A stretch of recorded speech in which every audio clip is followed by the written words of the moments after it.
नमस्कार दोस्तों, एक लेटेस्ट खबर आई है कि यूरोपियन यूनियन ने एस्ट्राजेनेका के ऊपर लीगल एक्शन लॉन्च कर दिया है। लीगल एक्शन का मतलब ये हुआ कि ये जो मामला है वो आपका कोर्ट में चला गया है। तो किस मामले की हम बात कर रहे हैं, यहां पर आप देख सकते हो, European union begins legal action against AstraZeneca over breach of contract. तो यहां पर दोनों के बीच में कुछ कॉन्ट्रैक्ट हुआ था, उसको लेकर यूरोपियन यूनियन कह रहा है कि एस्ट्राजेनेका वो फुलफिल नहीं कर रहा है, जिसकी वजह से हम कोर्ट जा रहे हैं। एस्ट्राजेनेका आपके लिए समझना जरूरी है क्योंकि ये वही वैक्सीन है जो कि हमारे देश के अंदर सीरम इंस्टीट्यूट के द्वारा बनाया जा रहा है, जिसको हम यहां पर कहते हैं कोविशील्ड। तो इसके बारे में डिटेल से जानेंगे। चलिए आगे बढ़ते हैं। मैं हूं अंकित अग्रवाल और अपडेट के लिए आप मुझे फॉलो कर सकते हैं इंस्टाग्राम, फेसबुक और ट्विटर पर। मेरे लेक्चर की हर पीडीएफ आपको फेसबुक पर तो मिलेगी, प्लस साथ में आप मेरा टेलीग्राम चैनल ज्वाइन कर सकते हैं by searching Ankit Agarwal official. और जैसा कि आपको पता है, यूपीएससी के एग्जाम्स आने वाले हैं। अगर आप अपनी प्रिपरेशन कर रहे हो इस साल, अगले साल जब भी, तो आप हमारे कोर्स को ज्वाइन कर सकते हैं, जहां पर आपको कॉम्प्रिहेंसिव वे में स्टैटिक, करंट, हर एक चीज एक जगह उपलब्ध करा दिया जाता है। चलिए देखते हैं। सबसे पहले यहां पर ये जो एस्ट्राजेनेका के द्वारा वैक्सीन बनाया जा रहा है, इसको आपको ध्यान रखना है, ये ऑक्सफोर्ड यूनिवर्सिटी और एस्ट्राजेनेका दोनों के द्वारा मिलकर डेवलप किया गया है। और जो एस्ट्राजेनेका है वो एक एंग्लो स्वीडिश कंपनी है, मतलब कि ब्रिटेन और स्वीडन ये दोनों को मिलाकर ये कंपनी है आपका एस्ट्राजेनेका। और इनके द्वारा जो कोविड-19 की वैक्सीन बनाई गई है, इसका कोड नेम रखा गया है AZD1222। ये आपको ध्यान रखना है। लेकिन इसका जो मार्केटिंग नेम है, जो हम नॉर्मल बातचीत में हम यूज करते हैं इसको, तो भारत के अंदर इसको आप देखे होंगे, जो सीरम इंस्टीट्यूट बना रहा है इसको कोविशील्ड बोला गया है। लेकिन बाहर के फॉरेन कंट्रीज में भी इसको बनाया जा रहा है, तो इसका जो नाम है और बाकी इंस्टीट्यूट के द्वारा वो दिया हुआ है वैक्सीजेवेरिया। अब हम देखते हैं एग्जैक्टली यहां पर क्या हुआ। तो मंडे को, क्योंकि यूरोपियन यूनियन की बात हो रही थी, तो यूरोपियन यूनियन के अंदर एक संस्था है, आपको ध्यान रखना है, जिसका नाम है यूरोपियन कमीशन। यूरोपियन कमीशन ने बेसिकली लीगल एक्शन लिया है किसके ऊपर? एस्ट्राजेनेका के ऊपर। यहां पर यूरोपियन कमीशन का यह कहना है कि इस कंपनी को जो वैक्सीन प्रोवाइड करनी चाहिए थी एज पर दी कॉन्ट्रैक्ट, वो उन्होंने यूरोपियन के देशों को नहीं किया है। और इसी की वजह से पिछले कुछ हफ्तों में अगर आप देखोगे तो दोनों के बीच में लगातार आपको कई सारे मतभेद देखने को मिलेंगे। ऑल्दो मैं आपको बता दूं कि मार्च के स्टार्टिंग में यूरोपियन कंट्रीज, कई सारे यूरोप के देशों ने यहां पर टेम्पररी बैन लगा दिया था इस वैक्सीन के ऊपर, क्योंकि यहां पर कुछ ब्लड क्लॉट जैसी चीजें सामने निकल कर आ रही थी। लेकिन स्टिल यहां पर जो यूरोपियन रेगुलेटरी बॉडी है, उनका कहना है कि जो वैक्सीन है उसके बेनिफिट कहीं ज्यादा है इस तरह के छोटे मोटे जो हमें साइड इफेक्ट्स, प्रॉब्लम देखने को मिलते हैं, इसलिए इस वैक्सीन को हम कंटिन्यू करेंगे और ये वैक्सीन आपका लगाया जा रहा है। लेकिन प्रॉब्लम क्या हुई है यहां पर, यूरोपियन कमीशन क्यों लीगल एक्शन ले रहा है एस्ट्राजेनेका के ऊपर? बेसिकली क्या हुआ था, एज पर द कॉन्ट्रैक्ट जो एस्ट्राजेनेका है उसने फरवरी के महीने से यूरोपियन यूनियन के जो कंट्रीज हैं उनको वैक्सीन देना स्टार्ट कर दिया। और यहां पर बताया जा रहा है कि उनके द्वारा प्रॉमिस किया गया था कि जून एंड आते आते, मतलब कि आप कह सकते हो first half of this year 2021, यहां पर उन्होंने कहा कि 300 मिलियन डोजेज हम आपको प्रोवाइड कर देंगे। लेकिन मिड मार्च आते आते यहां पर कंपनी ने शॉर्टफॉल अनाउंस कर दिया। यहां पर कंपनी का कहना है कि हमारे पास उतनी प्रोडक्शन नहीं हो पा रही है और इसकी वजह से फर्स्ट हाफ 2021 में जो हमने कहा था 300 मिलियन के बारे में, ये हम इसको घटाकर 100 मिलियन, मतलब आप समझ सकते हो, यहां पर पहले 30 करोड़ संख्या बताई गई थी, इसको घटाकर अब 10 करोड़ यहां पर हम देंगे, ऐसा एस्ट्राजेनेका के द्वारा बोला गया, जिसमें फर्स्ट क्वार्टर में हम 30 मिलियन, मतलब 3 करोड़ के आसपास देंगे। इसका जो कारण बताया जा रहा था, रीजन बताया गया एस्ट्राजेनेका ने, उन्होंने ये कहा कि जो हम एक्सपेक्ट कर रहे थे, क्योंकि कोई भी कंपनी है जब कोई सी चीज का प्रोडक्शन करती है तो वो अंदाजा लगाती है कि इतने महीनों के बाद हमारा इतना प्रोडक्शन हो जाएगा। लेकिन कंपनी ने कहा कि जो हमारा एक्सपेक्टेशन था उसके काफी बिलो यहां पर प्रोडक्शन हो रहा है, जिसकी वजह से हमें शॉर्टफॉल देखने को मिल रही है और यूरोपियन देशों में जो हमने प्रॉमिस किया था उतना हम शायद डिलीवर नहीं कर पाएंगे। लेकिन स्टिल यहां पर कंपनी ने कहा कि जो हमारा इंटरनेशनल सप्लाई नेटवर्क है उसके माध्यम से हम कंपनसेट करने की कोशिश करेंगे, जो भी हमसे हो पाएगा उतनी वैक्सीन देंगे। लेकिन अगर हम यूरोप के अंदर बात करें इस समय कितना वैक्सीन लग चुका है, कौन सा देश आगे है, तो यूरोप में अगर आप देखोगे तो यूके, यूनाइटेड किंगडम में सबसे ज्यादा वैक्सीन लग चुकी है। 46 मिलियन वैक्सीन वहां पर लग चुकी है लोगों को। और उसके बाद नंबर आता है जर्मनी, टर्की और फ्रांस का, जहां पर 25 मिलियन, 21 मिलियन और 19 मिलियन डोजेज ऑलरेडी दिए जा चुके हैं। लेकिन ये जो एस्ट्राजेनेका ने अनाउंस किया कि अब हमारे पास शॉर्टफॉल हो रहा है, जिसकी वजह से हम वैक्सीन नहीं दे पा रहे हैं, तो इसकी वजह से जो यूरोपियन देश हैं, आपको समझना है, हम यूरोप के देशों की बात कर रहे हैं, डेवलप्ड कंट्रीज की बात कर रहे हैं, वो कभी नहीं चाहेंगे कि उनके पास किसी चीज की कमी हो। उनको लगता है कि सब कुछ हमारे पास पहले से होना चाहिए, हर एक चीज डेवलपिंग कंट्रीज के मुकाबले, पुअर कंट्रीज के मुकाबले हमारे पास सबसे पहले आनी चाहिए। तो यहां पर उनसे ये चीज बर्दाश्त नहीं हुआ और उसकी वजह से यूरोपियन देश के अंदर आप देखोगे तो वैक्सीनेशन का ड्राइव जो है वो थोड़ा सा स्लो हो गया। और इसकी वजह से यहां पर अब क्या हो रहा है कि यूरोप के देशों ने जो अपना मेन रिलायंस है, मतलब कि पहले वो ज्यादातर एस्ट्राजेनेका के ऊपर निर्भर थे,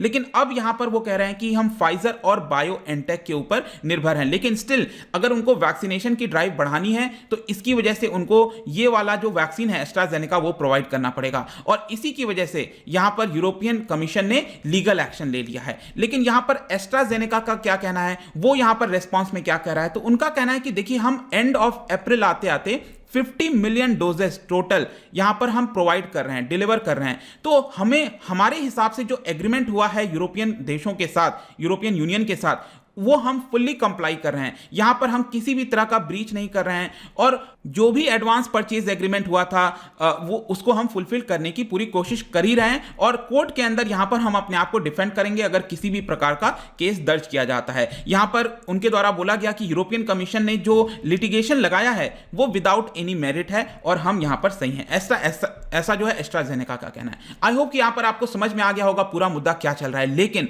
यहां पर एक और बहुत इंपॉर्टेंट चीज है और वो ये है कि सीरम इंस्टीट्यूट का क्या कोई रोल है इसके अंदर। मैंने आपको बताया ना कि सीरम इंस्टीट्यूट आपको समझना है विश्व की सबसे बड़ी संस्था है जहां पर वैक्सीन का प्रोडक्शन किया जाता है। पूरे विश्व में इतना प्रोडक्शन किसी भी इंस्टीट्यूट के द्वारा, किसी भी कंपनी के द्वारा नहीं किया जाता, सीरम इंस्टीट्यूट इसको करता है। और एस्ट्राजेनेका का काफी बड़ा वैक्सीन जो है वो यहां पर प्रोड्यूस हो रहा है, जो कि एस्ट्राजेनेका यहां से खरीद के बाकी जगह सप्लाई करने वाला था। तो यहां पर अगर हम थोड़ा इसकी बात करें एस्ट्राजेनेका की भारत के अंदर, तो जनवरी के महीने में आपको याद होगा फर्स्ट वीक ऑफ जनवरी में काफी ज्यादा यहां पर हल्ला मच रहा था कि कब भारत सरकार इसको अप्रूव करेगी नहीं करेगी। तो अचानक से यहां पर इसको अप्रूव कर दिया गया और इसको देखते हुए एस्ट्राजेनेका ने यह स्टेटमेंट जारी किया कि भारत में इसको अप्रूवल मिलने की वजह से एक बहुत ही इंपॉर्टेंट माइलस्टोन अचीव हुआ है, जिसकी वजह से भारत के अंदर तो सप्लाई की ही जाएगी, लेकिन बाकी विश्व के जो देश हैं उनको भी यहां पर, स्पेशली जो गरीब देश हैं, लो और मिडिल इनकम कंट्रीज हैं, उनको प्रोवाइड किया जाएगा। कैसे लो और मिडिल इनकम को किया जाएगा, यहां पर आपको एक प्रोग्राम के बारे में पता होना चाहिए, वो है आपका COVAX program. COVAX program basically कई सारे ऑर्गेनाइजेशंस के द्वारा मिलकर चलाया जा रहा है। आप देख सकते हो ये basically which is led by vaccine alliance Gavi. यहां पर WHO है, आपका coalition for epidemic preparedness innovation है, यूनिसेफ है, वर्ल्ड बैंक है, कई सारे ऑर्गेनाइजेशन से मिलकर चलाया। और आपने देखा होगा क्योंकि ये मिडिल और लो इनकम कंट्रीज में भेजा जा रहा था वैक्सीन भारत के द्वारा, तो इस तरह का वैक्सीन मैत्री जो है वो हमने यहां पर स्टार्ट कर दिया था। अब इसी के तहत क्या होता है कि एस्ट्राजेनेका और जो सीरम इंस्टीट्यूट है दोनों के बीच में यहां पर एक लाइसेंसिंग एग्रीमेंट हो जाता है। मतलब एस्ट्राजेनेका ने यह कहा सीरम इंस्टीट्यूट को कि आप हमें 1 billion doses, 1 billion I hope कि आप समझ पा रहे होंगे 100 करोड़ डोजेस की हम यहां पर बात कर रहे हैं। तो 100 करोड़ डोजेस जो है वो आप हमें प्रोवाइड करोगे ताकि लो और मिडिल इनकम कंट्रीज को ये जो कोवैक्स प्रोग्राम है इसमें आपको ध्यान रखना है कि पूरा 1 बिलियन नहीं जाएगा, 1 बिलियन आपका लो और मिडिल इनकम कंट्रीज में जाएगा, लेकिन यहां पर उसमें से 400 मिलियन डोजेस जो है वो आपका कोवैक्स प्रोग्राम के तहत अलग अलग देशों को, यहां पर जो गरीब देश हैं उनको दिया जाएगा। इसका मेन काम यह है कि इक्वल डिस्ट्रीब्यूशन हो, क्योंकि गरीब देश उतना जल्दी अफोर्ड नहीं कर सकते, कोई उनको वैक्सीन देगा कि नहीं देगा, इसकी वजह से यह पूरा प्रोग्राम जो है आपका चलाया गया था। और इसी की वजह से आप देखोगे तो यहां पर जो UN के चीफ हैं, चाहे WHO हो, सभी ने भारत की यहां पर तारीफ की थी कि हम बाकी देशों की काफी आगे चढ़कर जो है मदद कर रहे हैं। और पहला इस कोवैक्स प्रोग्राम के तहत पहला जो देश बना था वो था घाना को हमने फरवरी के महीने में, आप देख सकते हो 23 फरवरी 6 लाख डोजेस वहां पर पहुंचाए थे। तो देखिए चीजें क्या थी, बहुत ठीक ठाक चल रही थी, स्मूथ चल रहा था। फरवरी में आपको याद होगा भारत के अंदर ऐसा कोई कोविड का वेव या ऐसा कुछ भी बात नहीं हो रहा था, ऐसा लग रहा था कि सब कुछ सही है, कोविड नाम की तो कोई चीज ही नहीं होती, ऐसा हमें शायद लग रहा था। लेकिन अब क्या होता है, मार्च का महीना आता है। मार्च के महीने में अब प्रॉब्लम धीरे धीरे होना स्टार्ट कर दिया, क्योंकि कई सारे क्रिटिक्स थे, कई सारे लोगों का सरकार के खिलाफ यहां पर बार बार बयान आ रहा था कि सरकार जो है वैक्सीन डिप्लोमेसी करके जो खुद की डोमेस्टिक नीड्स है उसको कहीं ना कहीं चोट पहुंचा रही है। जो अपने देश के लोगों को यहां पर देना चाहिए था वैक्सीन जो है उसको देने के बजाय सरकार उसको एक्सपोर्ट कर रही है। लेकिन सरकार की तरफ से जो एस जयशंकर साहब हैं, कई लोगों ने यह कहा कि देखिए ये जो वैक्सीन वगैरह का चीज है ये पहले से चीजें एग्रीमेंट हो जाती हैं, हमें रॉ मटेरियल चाहिए होता है, तो जब हम बाहर से रॉ मटेरियल वगैरह मंगाते हैं तो वो ऐसा नहीं है कि हमें कोई ऐसे ही दे देगा। बाहर से हम रॉ मटेरियल, आपने देखा होगा रिसेंटली अमेरिका को लेकर कई सारी चीजें हो गई थी, तो यहां पर ऐसा नहीं है कि सिर्फ हम लेते रहेंगे और यहां पर वैक्सीन नहीं देंगे, इसकी वजह से हमें वैक्सीन भी देना पड़ता है। लेकिन फाइनली सरकार ने यहां पर निर्णय लिया, जब मार्च के महीने में बहुत तेजी से बढ़ रहा था केसेस, फिर सरकार ने इसके ऊपर एक्सपोर्ट के ऊपर बैन कर दिया। और एक्सपोर्ट बैन करने की वजह से यहां पर ये जो कोवैक्स फैसिलिटी है जहां पर इतना सारा वैक्सीन लगातार जाना था वो अब यहां पर रुक गया। तो मार्च एंड आते आते यहां पर अगर आप देखोगे तो कोवैक्स के अंदर हमने 28 मिलियन डोजेज जो है कोविशील्ड का वो दे दिया है, लेकिन उसके बाद अब यहां पर नहीं जा पा रहा है क्योंकि सरकार ने उसके ऊपर प्रतिबंध लगा दिया है। पहले अब देश के अंदर उसको यूज किया जाएगा। और 27th जो लेटेस्ट अभी आंकड़ा है, अभी आज तक का अगर आप देखोगे तो हमने 95 कंट्रीज को, चाहे बांग्लादेश, भूटान, ब्राजील, कई जगह यहां पर जो वैक्सीन है वो आपका दे दिया है। लेकिन इसके अंदर जो यूरोपियन यूनियन है, अब आपको इसको इससे रिलेट करना है। यूरोपियन यूनियन जो 27 मेंबर्स हैं, याद रखिएगा यूके बाहर हो चुका है तो अब 27 मेंबर हो गए हैं,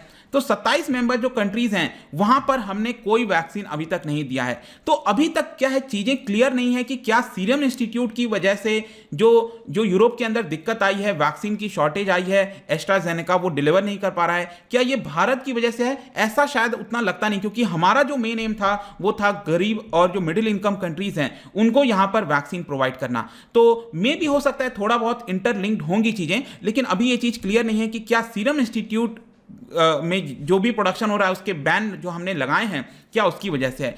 चलिए बाकी जो भी होगा देखा जाएगा, लेकिन अभी के लिए आई होप कि आपको समझ में आ गया होगा कि यूरोपियन यूनियन ने ये जो लीगल एक्शन लिया है, बार बार न्यूज में आ रहा है एस्ट्राजेनेका के ऊपर, ये एग्जैक्टली है क्या। जाने से पहले मैं आपके लिए क्वेश्चन लेकर आया हूं, यहां पर आपको बताना है कि जब यूरोपियन देशों का इंटीग्रेशन हो रहा था, यूरोपियन यूनियन और इस तरह की बातें हो रही थी, मतलब स्टार्टिंग में तो यूरोपियन यूनियन नाम नहीं था, लेकिन अलग अलग चीजों से जब इसकी शुरुआत हो रही थी तो इसका कौन सा मेन ऑब्जेक्टिव नहीं था। मेरा क्वेश्चन यह है कि कौन सा ऑब्जेक्टिव इस 4 में से नहीं था, मतलब 3 ऑब्जेक्टिव थे उसके और एक ऑब्जेक्टिव नहीं था। इसका जो राइट आंसर है आपको पता ही है, मेरे इंस्टाग्राम पर तो आपको मिलेगा ही।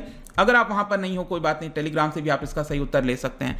मैं कई सारे एमसीक्यूज यहां पर डालता रहता हूं स्टोरीज के फॉर्म में, आप जाकर प्ले कर सकते हो। अगर आप मुझसे इकोनॉमी पढ़ना चाहते हैं, कोई भी कोर्स परचेज करना चाहते हैं, स्टडी IQ ऐप पर जा सकते हैं। होप कि वीडियो आपको पसंद आया होगा। मिलता हूं आपसे next time, till then thank you very much, see you soon.